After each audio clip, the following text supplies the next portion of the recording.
what's up, you guys? Forbidden Door, first of all, I have to say, was amazing.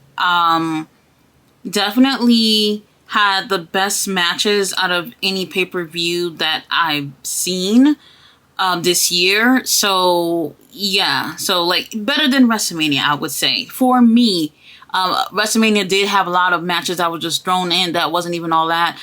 This right here altogether was pretty great as far as the match quality goes. However, let's get straight into the card. The pre-show, it's on YouTube. Y'all can check it out. I don't have time for this. First of all, Adam Cole was not clear to be part of Forbidden Door due to some illness.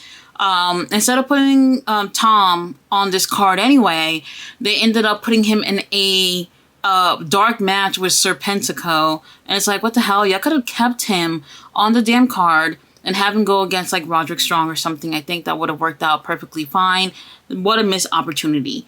Now, we started off this show with MJF versus Tanahashi, and I was disappointed about that when they announced that that would be the first match, because I'm like, once again, MJF, it's not even because it's MJF, it's because he's holding the Triple B. You feel like there should be a little bit more of a priority for him. However, on this card, he's absolutely outshined by all the big names that's on here. But I didn't think he'd be opening the show with Tanahashi. Now, look, I said I was disappointed with Tanahashi last night with Swerve, and tonight, throughout this match, we had a really slow pace, and we did have the commentators constantly reminding us that Tanahashi is older, he's really respected, he doesn't move like he used to. And to be honest, I think that all that was like an excuse so that people can feel for him. You know what I mean? Like, so people can see why he moves the way he does, because we're being told, we're being fed that information, which I felt like, that's just not going to get over with me. If you're not doing a great job in the ring, people are just going to notice that regardless what the commentators are saying. Now, we do have MJF who's mocking Tanahashi in this match, about his injuries or whatnot. And MJF, he leaves the match, act like he wasn't gonna wrestle anymore. Then Tanahashi have the crowd calling him a coward and everything, so he goes back and finishes the job. However, he ends up cheating, okay? He pushes Tanahashi onto the ref. The ref is distracted for a second, and then MJF takes out the dynamite ring and hits Tanahashi with it. 1, 2, 3, ref didn't see it, so MJF takes the win. I was cool with that. It was what it was. Now, next match we had CM Punk versus Kojima, and this was another match where I felt like it was too short. So MJF match felt short. This match felt short too. And for Punk's first time since returning having a singles match, I think Kojima was a really great opponent for him. And we really got to see some really great things from CM Punk in this match. Now, the first few minutes, Kojima does dominate this match. Make it look like CM Punk isn't ready to be in singles competition. So you felt worried for him those first few minutes, but then he was able to get back in. There was a really weird mixed reaction from the fans. He was getting booed, he was getting cheered just the same to me, and they were obviously cheering for Kojima as well, but it was just like, do you guys like him or not? Because it seems like everybody who was booing is the ones who were cheering a few minutes later. I do think that Punk has shown tonight that he is capable of doing singles competitions, so I think that's what was the main point here. So CM Punk does take the win with a GTS. The match did feel short, but he's advancing on to the next round in the Owen Hart Cup. Now, after he won, he does show some good sportsmanship, and he helps Kojima up and shakes his hand. I was kind of hoping that Kenta would have just came out and be like, surprise, bitch, you ready for me or not? And that didn't happen. But it would have been really, really cool if that happened. It was okay. I did enjoy the match. Nothing to be wild about, but Punk, if he's going to be advancing on to, the next round, he's going to have to bring it with the next competitor. Up next, we had the international title on the line. Orange Cassidy, Daniel Garcia, Zack Sabre Jr., and Katsuyori Shibata. This was a really great match. You know, the international title was on the line.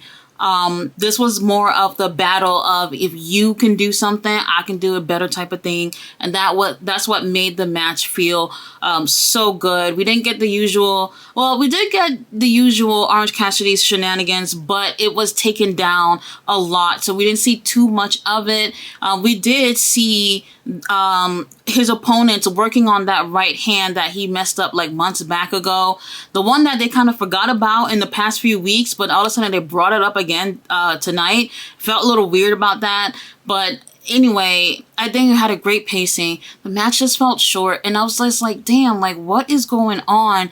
The first 3 matches definitely felt like they could have ran a little bit longer, especially since they already had the Adam Cole match taken off the card. Could have given a few minutes to some of these matches.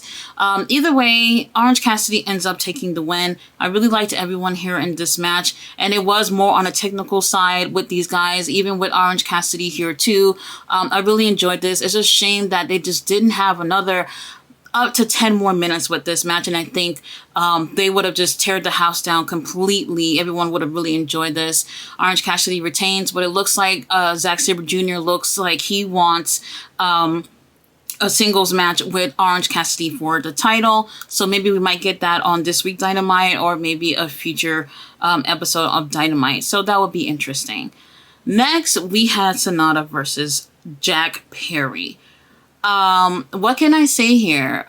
First of all, this was the only match on the card that I think that there was a Japanese referee. Other than that, everyone was AEW referees. I'm pretty sure that was the case. Now, with this match here, you already knew that Jungle Boy was not going to take the win, but it was really about seeing how can he go against somebody with like Sonata, and I think he did okay. I did enjoy this match, but this one felt short too. And I'm just like, okay, it just felt a little off about the timings for these matches once again. But I did enjoy what we got with these guys here. And yeah, Jack is a little bit more on the aggressive side. He wants to win. He has a lot to prove to people, but he ends up taking the L just like we thought. Now, he lost, and after that, Hook is escorting him to the back. And at first I'm like, nothing's going to happen. And they start walking and walking. They're getting closer to the back. Nothing happens. Then they turn around on the top of the ramp, and Jungle Boy and Hook raise their hands together, and Jungle Boy just gives a devastating lariat onto Hook, and Hook falls onto the ground. And we have Taz on commentary crying about his son. Boo-hoo, that's what he get for wanting to be a wrestler, right? I didn't like how that happened. We knew it was going to happen, and I'm pretty sure AEW knew that we knew it was going to happen, and I felt like they could have did it more in a impactful way, something that people would be talking about for like ever. Now, Jungle Boy, he reminds me of somebody who would have been just fine if his whole career he was a babyface. If anything, they could have repackaged him so that he can just be better. You know, they could have ditched the whole Jungle Boy thing. He could have still been a babyface, just fix him up with the personality, change the look, basically change everything from scratch. And I think he would have been fine. So I don't know how things are going to be with Jungle Boy as a heel. It's interesting to see where they go from there. So after that, Taz left commentary, and we were on to the 10-man tag, BCT team and the Elite team. Now, up until this point, this was actually the longest match on the card, and I'm gonna just be honest, because the other matches felt like they could have gone longer, this match felt like it went too long.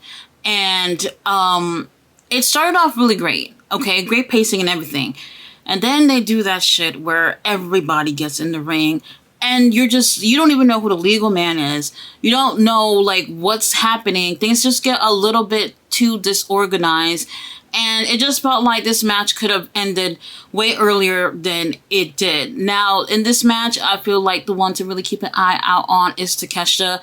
This is one of those matches where we're seeing Takeshita being more of a heel in this match. He's around other people, and he's being able to have time to shine in this match. So, for me, he's like a little bit of the star of the match, and I really liked it here. Now, there was a point where he punched Ishii, and Ishii was like knocked out cold for like 5 minutes or so. It was really interesting.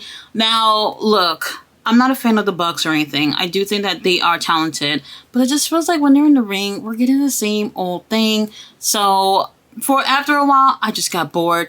Now, if you want to watch the match, go ahead and check it out. I don't think it was bad. I just felt like if you watch the pay-per-view from top to bottom, you're going to feel the pacing of the show feels a little bit weird. Like, it just shifts when we have this match. It just felt like, okay, this is running too long compared to everything else. Now, the Elite does take the win, like I predicted. It just seems like, BCC took the win last time, so this time the Elite will take the win. Now, we do have Eddie Kingston. His team win, but he's all upset, shouting and yelling at everybody on his team, and it just seemed to be like on brand for Eddie, but it's like, bro, your team won, calm the hell down. I guess he didn't get his hand on Claudio like he wanted to. All right, y'all. So next we had Toni Storm versus Willow for the AEW Women's Championship. And I'm just going to say they did a great job. It was decent. Toni retains. I'm not getting into it. Oh my God. Right after that, you guys, we had Will Ospreay versus Kenny Omega. And I just could not believe that they would have this match third to last. What they should have did was put the trios match with Sting in them before this match. And I really think that, that would have been the best move for them to go, because we already knew Kenny and Will was just gonna kill it completely. First of all, let me just say this. I felt like the best thing for them to do was to have Will take the championship. I feel like Kenny is a little too busy with AEW anyway. It was just a matter of how well they were going to do with this match, and if they were going to do better than the Wrestle Kingdom 17 match.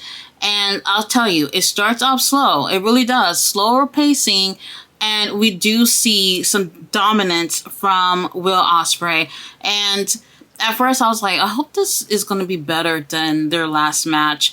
The pacing at first does kind of make it feel like it probably wasn't going to be as great.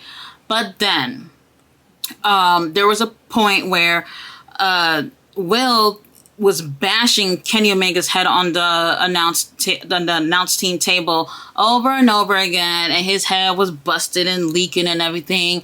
And that's when the match started to change. Then Will, he grabs a Canadian flag from somebody in the crowd, and he takes it and put it in between his leg and rub it up and down on his crotch and shit. Then he takes it and put it in his nose, and he did something else I can't remember. But then that's when Kenny Omega was like, not on my flag, bitch. And he went crazy, and the whole thing of this match changed right after that.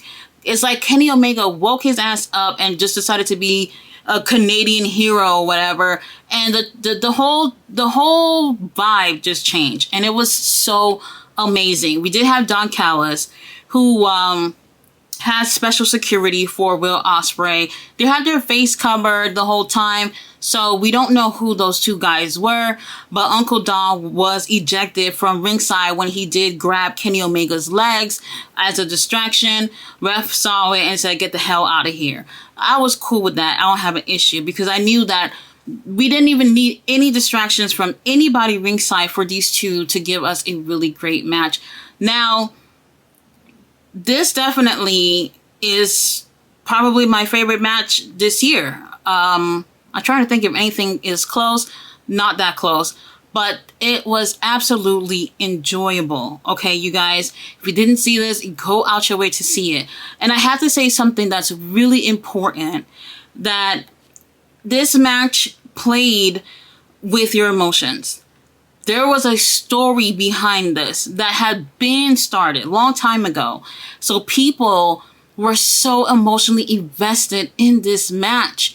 And this was something that I feel like is something that lacked from the other matches, even though they were great. But had they had something where they can pull you in emotionally, this pay-per-view would have just been best pay-per-view of the year from top to bottom. because they would have been able to reel you in with the stories and have these unbelievable matches. And that's how I felt. I just felt so emotionally invested in this match. I give this match 5 stars. We do have Uncle Don comes right back and he gives a screwdriver to Will Ospreay, and obviously that ends up helping him take the win. I know a lot of people wanted to see Kenny win. They were in Canada, so obviously the crowd was not loving it. But I felt like, based off of things that's going on, and even for the storyline purposes, this was the right move for them to make with Will taking this. You guys, this match was so good. This is why I'm like, even if I'm telling y'all what's going on, you gotta see it, because from an emotional standpoint, it really grabs you, and it just makes you feel like this match is so different compared to all the other matches on this card, because there's a story that's been told basically since way back. And if, you know, AEW wants to deliver even better Forbidden Door next year, they have to start these storylines months in advance so that people can be even more invested into these pay-per-views and would be able to enjoy these matches from an emotional standpoint. A++, definitely, probably my favorite match of the year. Go see it if you didn't. So here's where AEW fucked up by putting this trios match right after the cinematic piece we just got with Will Ospreay and Kenny Omega, Sting, Darby Allin, and Naito versus Suzuki, Chris Jericho, and Sammy Guevara.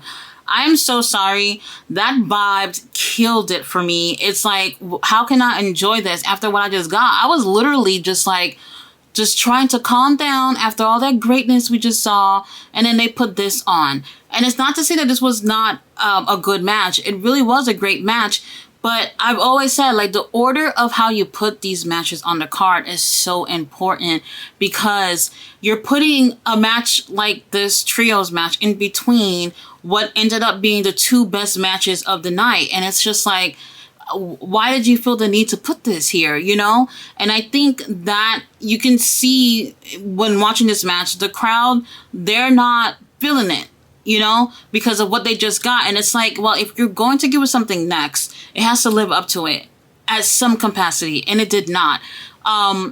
So, you know what? I'm just going to be real. It was decent to me, but because of what we just saw, I could not enjoy it.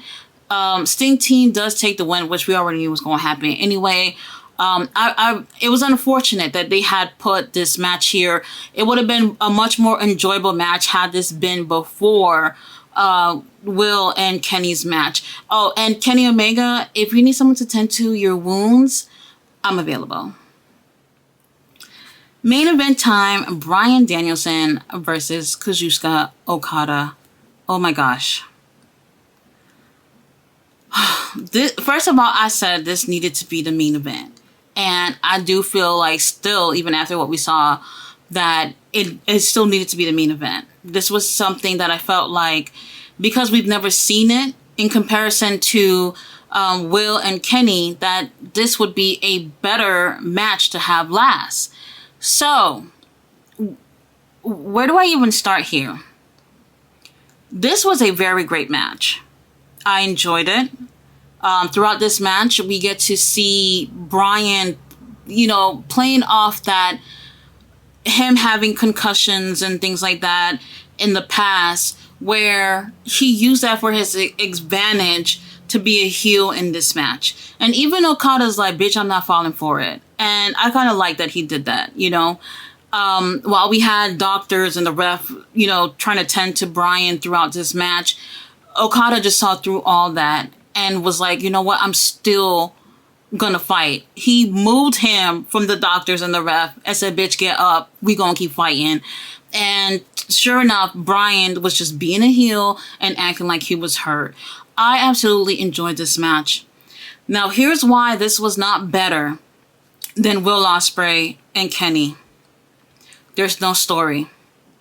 There was nothing to reel you in on an emotional level. This is why I kept saying that I knew this was going to be a really great pay-per-view, but the lack of the build was going to hurt this pay-per-view in some way. And I think it did hurt it when it came to this main event. Sure, it did hurt it like throughout the show with some of these matches, but this in particular could have really stood out had they been a story behind this. Yes, people always want to see two of the best wrestlers together, but they could have been something been told for the past few months gearing into this match that would have had people invested into it from an emotional standpoint. And I think I've seen some comments from people since the show. People are disappointed. It didn't deliver like how they expected, especially when Okada ends up tapping. I did not expect that the match would end with Okada tapping. If anything, he was going to get pinned 1, 2, 3, and Brian could have taken a win that way. But I did not see submission being the way Okada was going to lose this match. So that part got me off guard. But I think this match really took a hit without there being a solid story behind it, unlike Kenny and Will Ospreay. And a lot of people are already saying that that match should have ended the show. Now, if it's due to the wrestling and the story behind it, then yes. But because there's no story going along with this, it just didn't hit like that match did. And I hope Tony learns from this. Learns that there's always time to build up storylines. There's always time. Putting things last second, especially like Dynamite before a pay-per-view, putting most of your card on, announcing most of your card 3-4 days before the pay-per-view is absolutely insane. I enjoyed this pay-per-view. I would give it 4 stars out of 5. Definitely worth the watch. However, going into the rest of these pay-per-views, we got another pay-per-view next month, which is ROH, Death Before Dishonor. Right after that, we have All In. A week after fucking All In is All Out. Then we have, what's the other one that they do? I can't remember the other one, but it will be a few months later. And then another ROH pay-per-view. So now it's like, if you want these things to be successful, you need to be telling stories. Solid stories too, because this match right here could have been way better had people were emotionally invested into it. And I really felt like that was a shame. I really recommend watching this if you didn't see it. Definitely, if I have to say match of the night, it's going to be Will versus Kenny. Right after that is Brian versus Okada. And then after that, I would say the international title match. Although I felt like it was cut short. Awesome pay-per-view. Enjoyed it from top to bottom. But Tony, you are trying to sell out a 90,000 seat arena. Get it together, bro. Get it together. Guys, thanks for watching my review. I'll be back on Wednesday for Dynamite. Bye.